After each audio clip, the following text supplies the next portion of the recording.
Nabi memberikan 3 amalan utama. Saya akan bacakan dengan cepat 3 amalan utama yang dikuatkan oleh beliau kepada para sahabat sebelum tiba Ramadan dan sampai sekarang menjadi kurikulum Ramadan Nabi. Jadi kalau ibu bapak ingin mengeluarkan kurikulum Ramadan Nabi, nanti bikin agenda saat Ramadan. Ya, supaya nggak pusing nanti. Kalau masuk hari pertama apa yang dikerjakan, hari kedua apa yang dikerjakan, subuh apa, siang apa, sore apa. Cuman nanti saya berikan 3 yang pokok ini. Ada 3. 1, meningkatkan sholat. Saya ulang ya, meningkatkan apa? Salat. Kalau meningkat secara singkatnya berarti bertambah dari yang sekedar fardu, tambah dengan apa? Sunnah. Maka dari sekarang keluarkan semua jenis solat-solat sunnah. Keluarkan dari sekarang apa saja, siang dan malamnya. Yang rawatib ada berapa rawatib? Rawatib 12. Ya, rawatib itu yang melekat dengan solat fardu dan menentukan untuk memperbaiki solat fardu. Menambah. Jadi kalau kurang khusyuk ditambah dengan sunnahnya disebut rawatib. Bisa sebelum, bisa setelah salat fardu. Ada 12 dari hadis Nabi sallallahu alaihi wasallam. Man shalla isnatai asyrata raka'atan, siapa yang salat 12 rakaat fi yaumin wa lailatin, yang mengiringi salat fardu siang dan malam. Ya, bunyalahu bihinna baitun fil jannah, maka akan dibangunkan baginya satu rumah di surga kalau konsisten menunaikan 12 itu sampai meninggal dunia. Sahabat yang mendengar itu mengatakan kompak semuanya, sejak mendengar hadis itu kami usahakan istiqomah sampai meninggal tidak meninggalkannya. 12 itu 2 sebelum subuh, cepat. 4 sebelum zuhur. 2 setelah zuhur. 2 setelah maghrib. 2 setelah isya. 2 rakaat sebelum subuh. 4 rakaat sebelum zuhur. Kalau nggak bisa 4 rakaat, karena terbatas waktunya, boleh 2 rakaat. Khusus untuk sebelum zuhur. Kalau nggak bisa 4, boleh berapa? 2. Dalilnya hadis Ibnu Umar radhiyallahu taala anhuma. Kata beliau, hafidtu asyra rakaatin. Saya hafal 10 rakaat dari Nabi sallallahu alaihi wasallam salat sunnah. Maka menyebutkan sebelum zuhur 2 rakaat. Baik, jadi 12 ya. 2 sebelum subuh, 4 sebelum zuhur, 2 setelah zuhur, 2 setelah maghrib, 2 setelah isya. Ini yang disebut dengan rawatib. Jamak dari kata ratib. Di luar ini mutlak. Mutlak ini ada yang berdampingan dengan salat fardu, ada yang terpisah. Contoh yang berdampingan, 4 rakaat sebelum asar. 4 rakaat ini bukan disebut rawatib, tapi salat mutlak. Cuma waktunya berdampingan dengan salat fardu. Jadi dia nggak memengaruhi sholat fardu, cuma punya keutamaan sendiri. Apa keutamaannya? Hadis Ibnu Umar radhiyallahu taala anhuma, ketika beliau menyampaikan qala Nabi sallallahu alaihi wasallam rahimallahu ra'an shalla qabla al-asri arba'an. Allah akan menambahkan rahmat pada orang yang terbiasa sholat 4 rakaat sunnah sebelum sholat asar. Jelas ya? Baik. Kemudian apalagi setelah itu? Sholat di antara 2 adzan ini, adzan dan iqamah. Ya, di antara adzan dan iqamah. Tahiyatul masjid. Apalagi misalnya salat duha. Duha dibagi 3. Awal duha itu kurang lebih 1,5 jam setelah salat subuh. Subuh sekarang misal 4:30, maka jam 6 muncul awal duha. Namanya syuruk. Saya ulang, salat apa namanya? Syuruk itu salat awal duha. Jumlah rakaatnya 2 rakaat.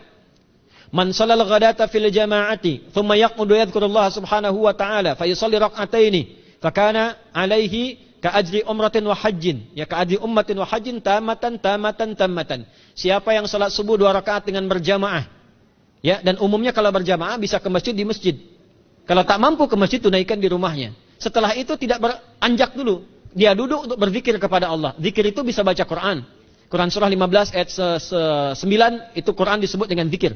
Quran surah 54 ayat 17, 22, 32, 40 itu Quran disebut dengan zikir. Bisa baca Quran, bisa berdoa.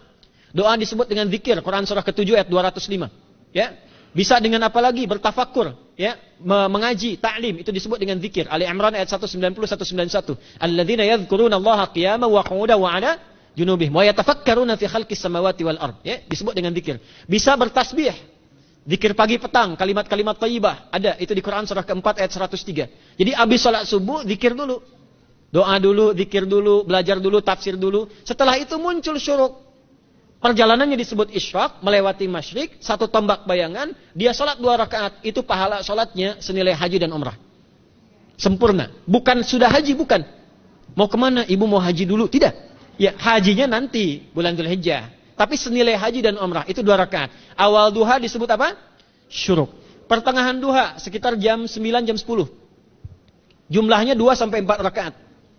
Ya, 2 sampai 4 rakaat. Apa fungsinya? Satu, mengganti seluruh zikir yang ada dalam tubuh kita. Mata berzikir, telinga berzikir, lisan berzikir, bisa diganti dengan 2 rakaat duha. Itu waktunya pertengahan duha. Kurang lebih dari jam 8, 9, 10 lah. Kurang lebih 3 jam itu. Ya. Yang kedua, bisa menghambat atau menghentikan, menahan satu musibah umum. Misal ada kebanjiran nih atau macet nih. Orang-orang kena macet. Bapak yang biasa sholat duha pertengahan itu tiba-tiba ditolong oleh Allah, dibebaskan. Tiba-tiba ada orang datang, Pak lewat sini di sana macet. Atau dibimbing ada kontraflow. Itu manfaatnya duha tuh.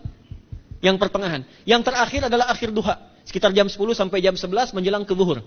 Ya, akhir duha itu jumlahnya dari 2 bisa 4 sampai 8 rakaat. Di antara manfaatnya bisa mempermudah datangnya rizki dengan izin Allah Subhanahu wa taala ketika ikhtiar. Itu duha.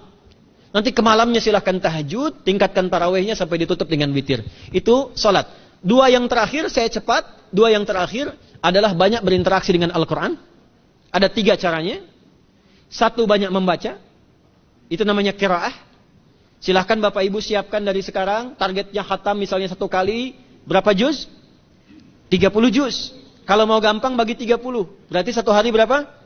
1 juz. Paling gampang lagi. Supaya nggak capek ngajinya. Supaya nggak capek. Bagi 1 juz 5 waktu sholat. Contoh. Juz pertama itu Al-Baqarah. Plus Al-Fatihah. Al-Fatihah saya nggak hitung lah. Karena sudah hafal ya. Al-Baqarah itu 141 ayat. Juz pertama. Bagi 5. 28. Jadi setiap ketemu waktu sholat, bagi 2 lagi. 28 bagi 2 berapa? 14. Sebelum sholat baca 14 ayat, setelah sholat baca 14 ayat. Itu 14 ayat tuh paling-paling gak nyampe 5 menit Bu Pak.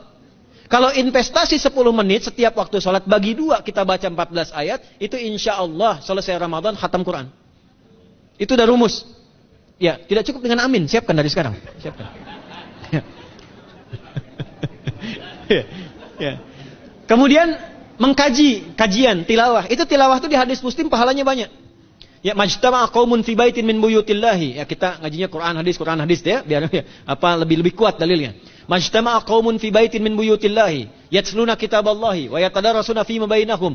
Ya, siapa yang bisa tilawah Quran, ngaji tafsir, keluarkan misalnya untuk Ramadan 10 hari saya pengen tahu Al-Fatihah. Itu ketika dilakukan punya 4 keutamaan.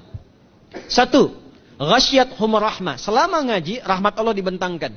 Kalau pengen doa cepat dikabulkan, kalau istighfar diampuni.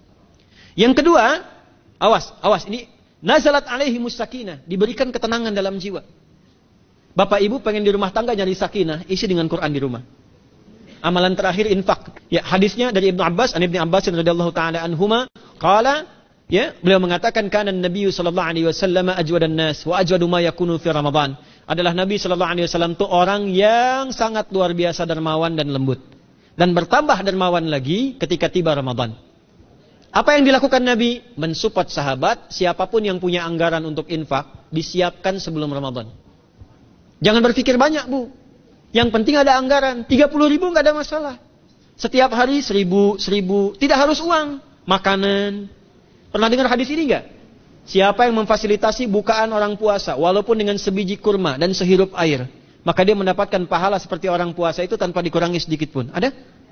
Hadisnya sahih di At-Tirmidzi. Tapi bukan berarti nyari kurma ke Tanah Abang setiap hari 1. Terus minumnya 1 sedotan aja ganti-ganti. Ya, maksudnya apa? Yang paling minimal kita bisa keluarkan.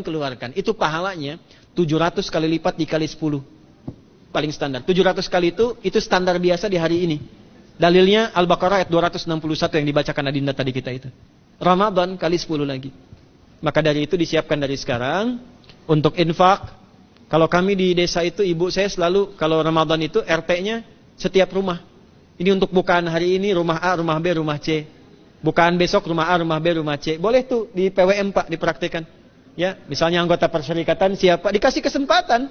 Mungkin nanti yang lain kurmanya, yang ini misalnya jeruknya, yang ini ininya. Setiap ada bukaan, ya kirim ke yatimnya, ya kemudian ke pondok-pondok asuhan Muhammadiyah yang tadi disebutkan sekian ribu itu, cari pahala.